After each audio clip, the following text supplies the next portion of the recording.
Yeah, I grew up here in Earlimart, raised in Chente, California. I guess I'll start off from the beginning. My mom and dad were about 15 years old when I was born. Some people are familiar with my mom and dad, Chente and Connie.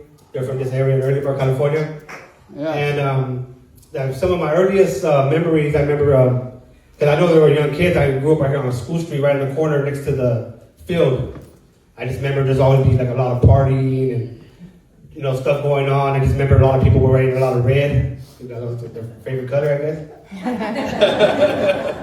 And so I just remember one of my earliest moments was kind of scary because in the house, I don't know if it was haunted or people say whatever it was, but that house, I just always have nightmares. I used to have nightmares. I don't have nightmares about it anymore, but I used to have nightmares of that house. But I remember one time I woke up, I was about probably like 2 years old, 3 years old, and my brother, it was me and him, and he was a baby. And I remember waking up, and nobody was there. My parents had left us by ourselves. And I just remember seeing like a spirit or like a evil shadow in the corner, and it was freezing cold. It was freezing cold. I just remember seeing that when I was a kid, and I don't know if it was a dream or it was real because I was still a kid, but I always had that memory. So fast forward a little bit, I'm going to elementary right here here at the elementary. Straight A student, doing good. And I was doing good. I guess I was always embarrassed of my parents because they were like cholos and stuff. And then one day I came home from school and my mom and dad weren't there.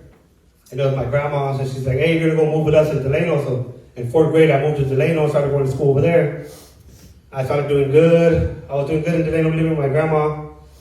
But it just seemed like as soon as I got into like 8th grade, 7th grade, I started hanging around with the wrong crowd because my dad and mom weren't there. So I started to hang around with people that were like, they knew my dad. They were like, "Hey, your dad's Chente?" Like, yeah. They're like, "Oh, hey, that's the homie."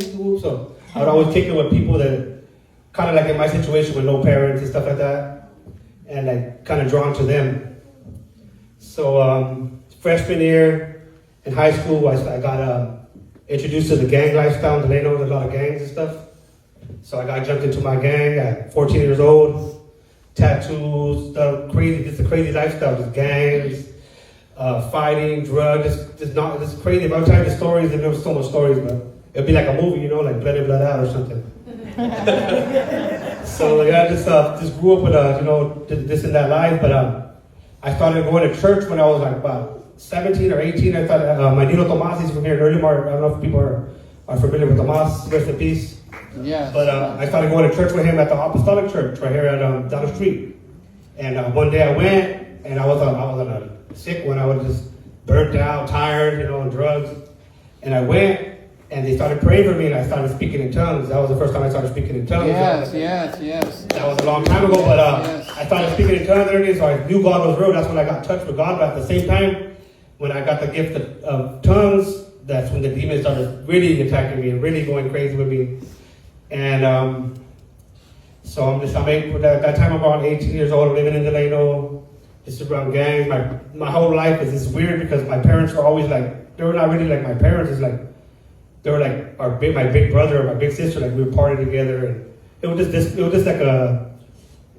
not a good place to be around, So that's how I was used to it. But to me, it was normal, So what's going on? Through the years, just messed up. Was going bad. So fast forward a little bit, it was with Tomas, my Nino Tomas, and we were working because I started doing better at the time. Actually, I had quit doing drugs, but I was still in the gang and I was still drinking a lot. But I was praying. I wanted something like a good wife, and I wanted a good lady in my life. So I went to Denny's with my Nino Tomas before work, and that's where I met my wife. Amen. Yeah. And so and then she ended up. I was like. I did on Delano, one time I seen her in front of my house. I'm like, "Hey, what are you doing? Follow me or what?" She was like, "No, my grandpa lives right here." So her grandpa ended up living right in front of us. So that's how we met. And then like 6 months later, we were married. Now we have a kid. So this is like around this time. This is around 2005, I think. Because I was always into music, but I never got serious. But like in 2005, I started getting serious with music, and that's when the internet started going wild.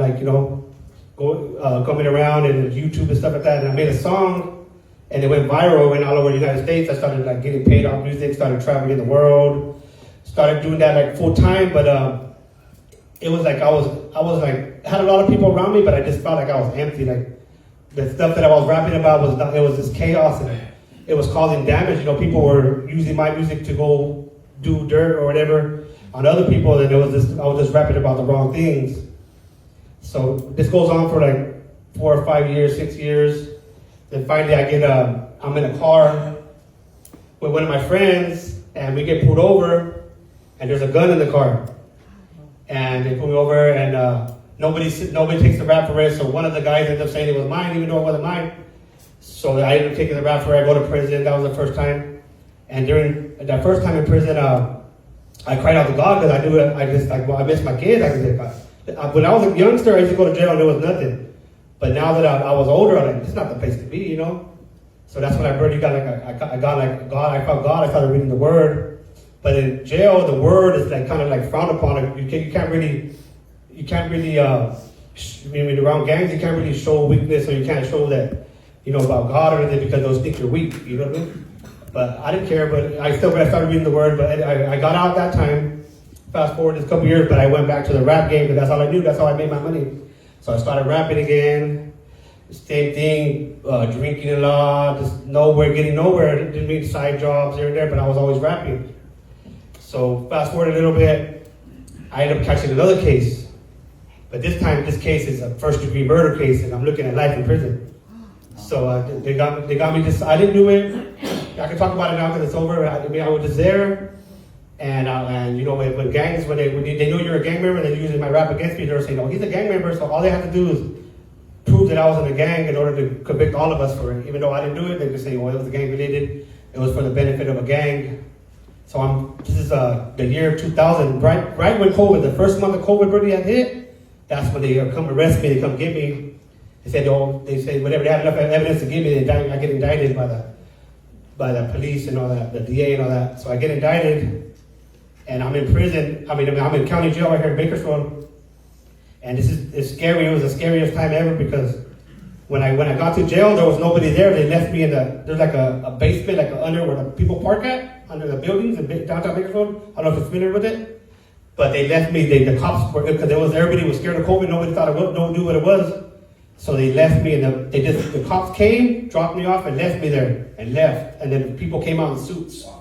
And they were like, well, do you have COVID? So they tested me for COVID, and there was nobody at that time. They were not if you were in jail, one day was a whole year. So if you had a small crime or whatever, or drugs, whatever, they were letting you out for one day. That was a whole year. So there was nobody in that jail, just me. And it was scary because they didn't know what it was. So I ended up going to jail. Then I go, I see my neighbor there, and some guy I grew up with, and he's like, they got you, Chente? I said, yeah. And he goes, I go, what are you here for? He's like, murder. I go, what are you here for? Murder? We're both there for murder. I was like, man. So everybody in that block was there for murder or crazy stuff. So I was like, man. But then I was like, oh, this is it. I was like, oh man, I really messed up this time. This is it. So, but it was a trip because at the time you couldn't get mail because it was COVID, right? There was no mail. So one time I woke up, I heard, Vincent. And I go, what? There was nobody there. I looked, and there was a Bible right there. A Bible and a trace stop, but there was no cops there because the cops would leave too.